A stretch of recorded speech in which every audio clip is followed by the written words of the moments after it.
বিসমিল্লাহিররহমানিররহিম।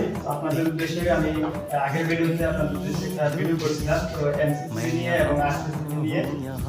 তো এখন আমি কাজটা বেসমান করছি এসেছিলেন। তো এখানে আমরা একটা এসএসডি বোর্ড বসাইছি। দেখেন একদম আইকনিক ডিজাইনের একটা আমরা এসএসডি বক্স বসাইছি।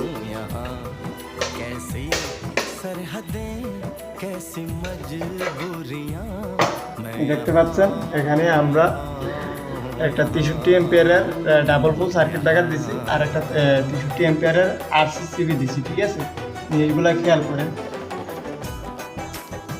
তো এখানে আমি আগের ভিডিওতে আলোচনা করছিলাম যে এমসিসিবি কাজ কি এবং আরসিসিবি কাজ কি। আবার সংক্ষেপে বলে নিই, এমসিসিবি কাজ হলো শর্ট সার্কিট এবং ওভারলোডের জন্য।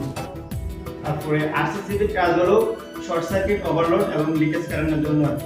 লিকেজ কারেন্ট বলতে এখানে যখন একটা মানুষের কারেন্টে ধরে তখন একটা হার্টস থাকে, নির্দিষ্ট পরিমাণে একটা হার্ট যেটা মানুষের শরীরে কারেন্ট প্রবাহিত হওয়ার আগে মানে সামান্যতম এর আগে এটা ট্রিপ করবে। যেমন এটা এই দেখেন, এদিকে আসো। এই এখন আমি আরসিসিবিটা উঠাইলাম, ঠিক আছে? আরসিসিবির হ্যান্ডেলটা উঠাইলাম।